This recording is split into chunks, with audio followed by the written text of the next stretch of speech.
naaldpolitier. Ek het naaldpolitier begin versamel, want ek hou daarvan as my naels netjies en kleurvol is. Ek versamel dit al vir ongeveer 3 jaar.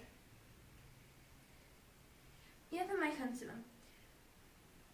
Ek het al baie van hierdie botteltjies al gebruik. Ek koop dit by verskillende winkels en kry ook by my familie en vriende.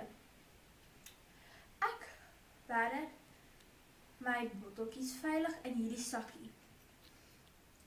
Ek het van my versameling geleer hoe belangrik dit is vir meisies om mooi, netjies en selfbesorgd te raak.